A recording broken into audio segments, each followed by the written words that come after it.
using half of a fallen comrade's torso as a shield while charging forward, using an enemy's body to block a flying grenade. This is the most authentic face of the battlefield. In the spring of 1945, the Battle of Okinawa erupted. This island, only 340 miles from the Japanese mainland, was the final gateway to an invasion of Japan itself. The Japanese army assembled 100,000 troops, relying on the complex terrain to construct vast underground fortifications, determined to defend to the very end with a suicidal last-stand strategy. The U.S. military deployed more than 500,000 troops, intent on seizing Okinawa as the final springboard for the assault on the mainland. Hacksaw Ridge was the core battlefield of this ultimate meat grinder. On this cliff less than 2 kilometers long, both sides fought a brutal tug-of-war that lasted 82 days. Yet on this ground soaked in blood, a madman appeared. He carried no gun, and he refused to kill. His only weapon was a pair of hands devoted to saving lives. Everyone believed he would not survive 5 minutes, yet he single-handedly created a legend. To understand this legend, we must return to the beginning of the story, to the childhood where he struggled to grow up amid violence. As a child, Desmond wrestled and played with his brother in the yard. In a fit of anger, he picked up a brick and knocked his brother unconscious. Seeing his brother barely breathing, the young Desmond felt for the first time the horror of violence and the fragility of life. He stared in terror at the illustration from the Bible on the wall. The image of Cain killing Abel, and the commandment that thou shalt not kill seemed like a bolt of lightning lit by fate, searing itself deep into his young soul. If that incident planted the seed of refusing to kill in his heart, then the ever-present shadow of violence at home became the soil in which that seed took root.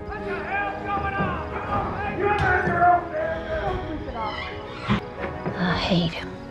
His father, Tom Doss, was a World War I veteran. He had once been a passionate young man filled with honor, but the cruelty of war destroyed him. The gravestones of his fallen comrades became an inescapable nightmare in his mind, and the aftereffects of war eroded him into a man who drowned himself in alcohol and lashed out in anger. Whenever alcohol numbed his reason, he would pour his endless pain and fury onto his gentle wife. In that house filled with shouting and cries, the young Desmond could only watch his mother suffer, powerless to stop it. This twisted domestic violence reached its peak one night many years later. Drunk beyond control, his father once again attacked his mother, and even pulled out a handgun. Desmond wrested the gun from his father's hand, and in that moment anger swallowed his reason as he aimed the barrel straight at the man he both loved and hated. His mother's desperate pleas stopped him from pulling the trigger, but deep within his heart, he had already killed his father once in his mind. That heart-stopping night drove him to swear a solemn oath that for the rest of his life he would never touch any weapon, and never again allow violence to consume his soul. We often say that the fortunate use childhood to heal a lifetime, while the unfortunate spend a lifetime healing their childhood. Desmond's faith did not descend from some distant altar or hollow commandment. It was rooted deeply in the most painful wounds of his childhood. He had seen the ugliest face of violence, and he had felt the devastating consequences it brings.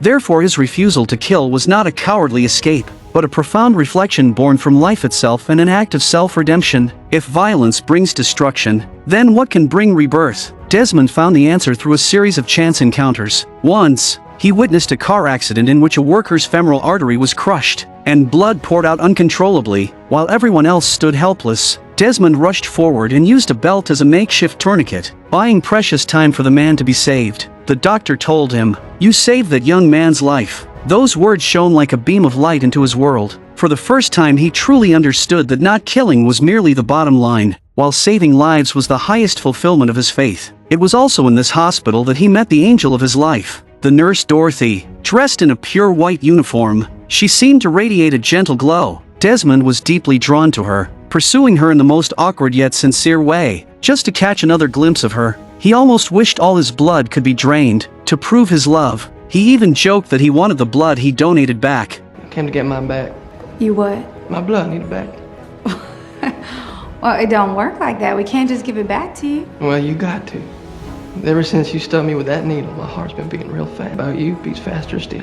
There was not a trace of falsehood in these clumsy lines, only the pure heart of a young man. Dorothy was moved by this sincerity, and a beautiful love quietly began to bloom. However, on December 7, 1941, the attack on Pearl Harbor erupted, pulling the United States into the vortex of World War II. Patriotic fervor surged, and Desmond's brother Hal enlisted first. Seeing his son in uniform, his father Tom broke down. He knew better than anyone that in times of peace sons bury their fathers, but in times of war fathers bury their sons. He had lived through the cruelty of war, and even if his son returned alive, he might come back like him, a shell of a man haunted by nightmares. Yet his brother's decision felt to Desmond more like a calling. He could not remain safely behind while others bled and sacrificed in his place. He told Dorothy of his intention to enlist, and firmly declared that he was going to the battlefield to save lives, not to take them. Dorothy was shocked and confused, but she understood Desmond's stubborn resolve. This happiness that had just begun was about to face the trial of separation and uncertainty. At the train station, Dorothy gave him her Bible. Inside she tucked her photograph, promising that when he returned from his first leave,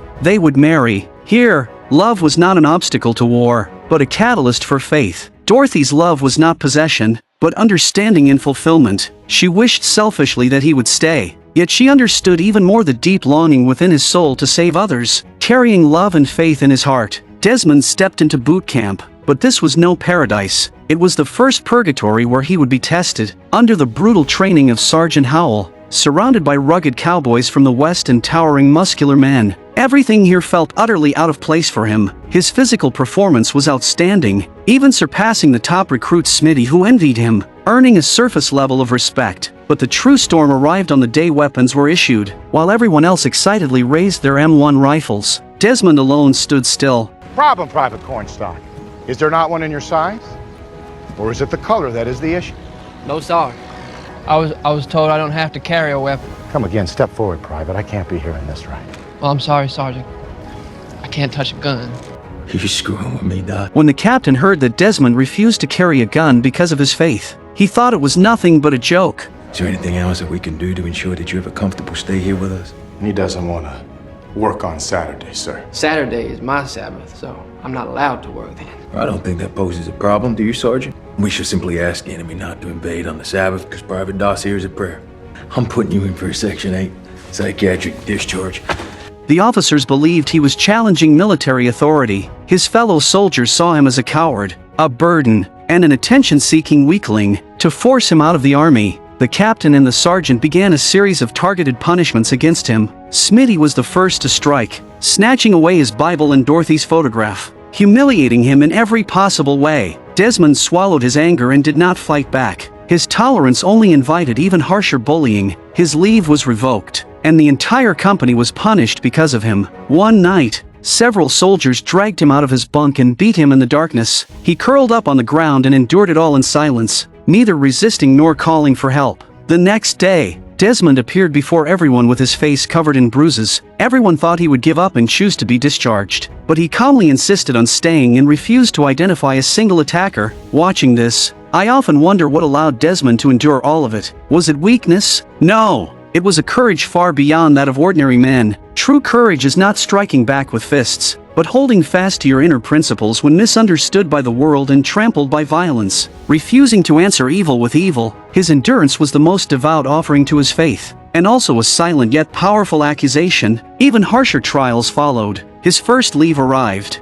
the very day he was supposed to marry Dorothy. However, a senior officer denied his request on the grounds that he had failed rifle training. He even set a trap, telling him that if he would simply pick up a rifle and pretend, his wedding would be approved. They used the love he cherished most to force him to abandon his faith. At the wedding venue, Dorothy waited in her gown with longing eyes, while Desmond was locked in the brig for disobeying orders, awaiting a court-martial. Inside the cell, Desmond broke down. Guilt over the wedding and years of humiliation drove him to pound madly on the cell door. The captain brought in the person he loved most, Dorothy, as the final attempt to persuade him. Through tears she begged him, "Why can you not just pick up the rifle and pretend? As long as you do not fire it, you would not be breaking the commandment." Only then did Desmond reveal the secret buried deep in his heart. The night he pointed a gun at his father, "Even though I did not pull the trigger, in my heart I had already killed him. I swore to God that I would never touch that thing again." After learning the truth, Dorothy stopped trying to persuade him and chose to support him unconditionally. Meanwhile, his proud father Tom Desmond learned that his son was about to face trial. This man who had been tormented by the trauma of war for half his life finally laid down his despair and pride. He pulled out the World War I uniform that had been buried at the bottom of a trunk, put it on with solemn dignity, and rushed to Washington to find an old comrade who had once fought beside him and was now a high-ranking general. At the court-martial, Desmond refused a plea deal and chose to defend himself as not guilty. I had a job in a defense plant. I could have taken a deferment, but that ain't right. It isn't right that other men should fight and die, that I would just be sitting at home safe. I need to serve. I got the energy and the passion to serve as a medic. Right in the middle with the other guys, no less danger, just while everybody else is taking life, I'm gonna be saving it. With the world so set on tearing itself apart, it doesn't seem like such a bad thing to me to want to put a little bit of it back together. His words moved everyone present, yet the fact that he had disobeyed orders could not be denied. Just as the judge was about to bring down the gavel, old Desmond burst into the courtroom in his old uniform adorned with medals despite attempts to stop him. He carried a letter from that general. The judge read it aloud in court, stating that the defendant's rights as a conscientious objector were protected by an act of Congress and that he could not be forced to abandon those rights. A special approval was granted allowing him to serve on the battlefield without carrying a weapon. Desmond had one. He used his faith to win a battle against the entire worldly system. Soon after, he followed his unit to the most brutal meat grinder of the Pacific Theater, Hacksaw Ridge on Okinawa, as he and his comrades climbed the cargo net up the cliff shrouded in smoke and the stench of death. The true gates of purgatory opened before them. The Japanese forces moved unpredictably through their intricate tunnel systems, and American casualties mounted instantly. On the battlefield, some men lifted half of a fallen comrade's body as a shield, while others cried out in despair. Amid this chaos, Desmond began his rescue. He ran through a storm of bullets, charging again and again toward fallen comrades. He tightened tourniquets around shattered limbs and dragged one wounded soldier after another back to safety. During the fight, Smitty witnessed with his own eyes how Desmond saved his life, and his view of the man he once mocked completely changed as a genuine brotherhood formed between them. However, the next day, a frenzied counterattack by Japanese forces caused the American line to collapse in an instant. Smitty was shot multiple times while covering his comrades and died on the battlefield. Desmond exhausted every ounce of strength to carry him back to the edge of the cliff. Yet he could only watch as the soldier who had just become his friend closed his eyes forever. The main force retreated in panic, scrambling down the cargo net off the cliff. Only Desmond remained standing at the edge, staring at the battlefield engulfed in explosions. Lost in confusion, he cried out to the sky, "God, what do you want me to do? I cannot hear your voice." He did not hear God's reply, but he heard the faint and desperate cries for help rising and falling across the battlefield. Those desperate voices struck like thunder, splitting apart his confusion. In that moment, his eyes became unshakably resolute. He resolutely put on his helmet, took a deep breath, turned around alone against the retreating crowd, and walked back into the living hell they had just escaped. On Hacksaw Ridge, Desmond began his legendary night. He moved between explosions and corpses, checking each soldier lying on the ground. As long as there was even a faint breath, he refused to give up. He dragged the wounded to the edge of the cliff and used the double loop knot that had once been mocked in boot camp as a bra to steadily lower them down one by one. The soldiers stationed below the cliff were stunned as wounded men kept descending from the sky. When the captain learned that all of this was being done by Desmond alone, he could hardly believe it. The Japanese began clearing the battlefield and finishing off survivors. Desmond could only rely on his wits to outmaneuver the enemy. He covered the wounded with dirt and hid beneath corpses to avoid bayonets. He crawled into enemy tunnels, brushing past death in the darkness and stench. He even extended a hand to a wounded Japanese soldier. In his eyes, the wounded had no nationality. He rescued from daylight into night, and from night until dawn. His body was long past exhaustion, his legs trembling, his palms torn and raw from the rope. What sustained him was only a faint voice rising from deep within his heart. "Lord, please, help me save one more, just one more." This fierce hunger for life allowed him to create a miracle. At daybreak, he rescued the severely wounded Sergeant Howell, fashioning a dragging device from a blanket and a rifle and carving a path through gunfire. When Desmond finally descended the cliff under cover from his comrades, carrying Smitty's body in his arms, every soldier looked at him with reverence. He was no longer the isolated coward, but the true hero in everyone's heart. In dozens of hours of extreme rescue, he alone saved 75 wounded men. Every time I watch the sequence, it brings tears to my eyes. When a person casts aside fear of life and death, his potential can surpass human limits. Desmond's greatness lies not in how many he saved, but in the fact that in the most desperate environment he still chose to be a man who insists on saving others. He made me understand that true faith is not escape, but stepping forward when it is needed most. It is not a hymn sung in comfort, but the prayer whispered at the edge of despair. Let me save one more. The next day, the U.S. forces prepared for a full assault on Hacksaw Ridge, yet the soldiers collectively told the captain that if Desmond did not go up with them, they would not go either. The man once trusted the least had now become the faith of the entire unit. That day happened to be Saturday, Desmond's Sabbath, and according to doctrine he did not have to work, but to inspire morale. He agreed. A magnificent scene unfolded at the cliff's edge, the entire unit fully armed and ready, quietly waiting for Desmond to finish his pre-battle prayer. When the commander angrily demanded over the phone to know why the attack was delayed, the captain calmly replied, "We are waiting for Private Desmond to finish praying for us." They may not have understood Desmond's faith, but they believed in Desmond. In that moment, Desmond was their faith. With faith strengthening them, the American forces rallied and finally captured Hacksaw Ridge. Desmond was wounded in the battle while shielding his comrades. As he was carried off the battlefield on a stretcher, what he clutched tightly in his hand was still the Bible Dorothy had given him.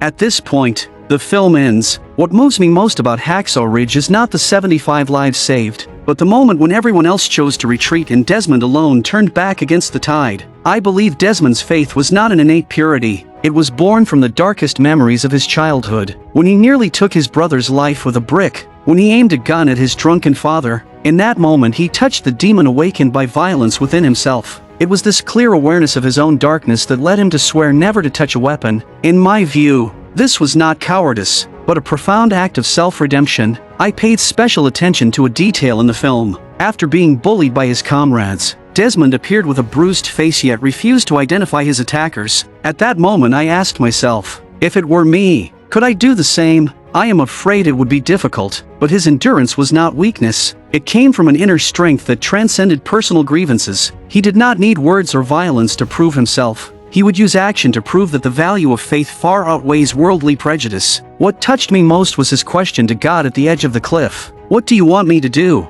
I cannot hear your voice. In that moment, I realized that even a believer can feel lost and doubtful, but what is truly precious is that when he could not hear God's answer, he heard the rising and falling cries for help across the battlefield. To me, this is the most moving form of faith. It is not something lofty and distant, but the choice to hear others' cries even in despair. When he was utterly exhausted, his hands torn open, yet still dragged his trembling body to search for the next wounded soldier.